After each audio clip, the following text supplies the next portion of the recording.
नमस्कार, स्वागत आपका। मैं हूं संतोष कुमार पार्थ। इस वक्त हमारे साथ हैं सोनू जी। इनसे हम जानेंगे कि पटना में जो शिक्षक अभ्यर्थी के पर लाठीचार्ज हुआ पुलिसिया, उस पर क्या कहेंगे। जैसा कि हम लोग का शिक्षक बहाली का 7वें चरण का हम लोग का निर्णय था कि हम लोग को जल्द से जल्द इस टीचर को जो सीटेट बीटेट जो पास किए हुए थे, बहुत दिनों से इंतज़ार कर रहे थे।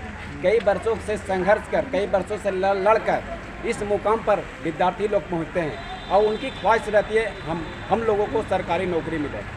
इसलिए सीटेट का जब एग्ज़ाम हुआ, एग्ज़ाम देते हुए लोग साल का एग्ज़ाम, साल में केंद्र शासित सरकार के द्वारा 2 बार एग्ज़ाम लिया जाता है, जिसके कारण से इस वर्ष एक ही सेशन का एग्ज़ाम हुआ है। लेकिन दूसरे सेशन में ये लापरवाही, शिक्षक की बहाली को लापरवाही को देखते हुए ये 7वें चरण को रोक दिया गया है। ये इसी रोकने के प्रयास में हम लोग युवा जो शिक्षक नियुक्ति जो 7वें चरण का जो था गर्दनी बाग में 11 अगस्त से लेकर के शांतिपूर्ण तरीके से हम लोग शिक्षक अभ्यर्थी इस गर्दनी बाग के पटना डाक बंगला चौराहे के पास 15 दिनों से आंदोलन कर रहे थे। आंदोलन करने का मकसद मेरा यही था कि जल्द से जल्द 7वें चरण का बहाली हो और इसमें जो भी छात्र है इच्छुक को इसको जल्द से जल्द नियुक्ति किया जाए। 6ठे चरण की व्यवस्था को तो दुरुस्त किए थे, लेकिन यहाँ पर शिक्षा के जो दलाल थे वो अपनी पॉकेटों को गर्म करने के लिए अपनी होड़ में लगे हुए रहते हैं। लेकिन ये 6ठा चरण का जो बहाली हुआ इसमें भी भ्रष्ट है, लेकिन इसलिए 7वें चरण की बहाली को ये लोग शिक्षा मंत्री के जो दलाल लोग हैं निकाल नहीं रहे हैं और इसलिए हम लोग छात्र उग्र आंदोलन करने के लिए 15 दिनों से आंदोलन कर रहे थे, जिससे हम लोग का पुलिसिया गुंडागर्दी दिखाकर और लाठियां बरसाई गई, निहत्थे। और एक हमारे टीचर जो सीटेट जो पास करके वो अपनी मांगों को पूरी कर रहे थे, वो 5 वर्षों से 3 बार अपनी क्वालिफिकेशन को निकालते हुए वो 5 वर्षों से वो गरीब परिवार का एक अभ्यर्थी वो अपने स्तर से अपनी मांग को पूरा करने के लिए गया। अब वो अपने में भी किया आंदोलन, हिलसा में इसका विरोध करने के लिए हम लोग हिलसा में अखिल भारतीय विद्यार्थी परिषद के द्वारा इस आंदोलन को भव्य बनाने के लिए, अगर ये नियुक्ति नहीं होती है तो उग्र आंदोलन भी हो सकती है।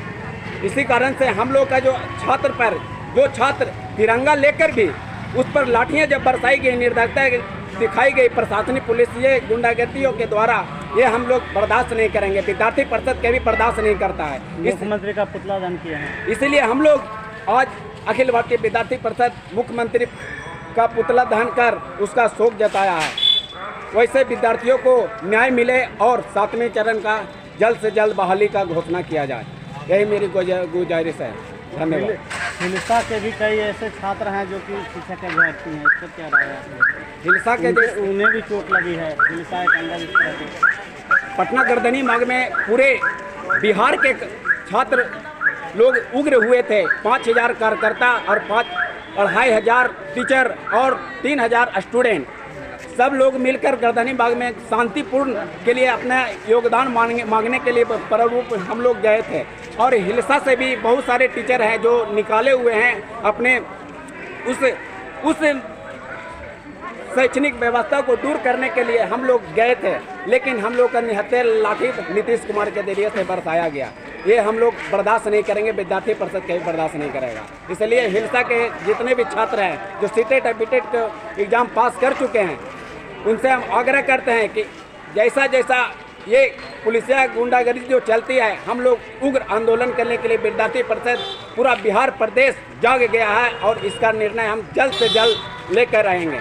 इसीलिए छात्र नहीं, हम सोले हैं, एटम बम के गोले हैं। इसी के साथ हम लोग का संगठन के माध्यम से इसका आवाज़ उठाने का काम करते हैं। भारत माता की जय।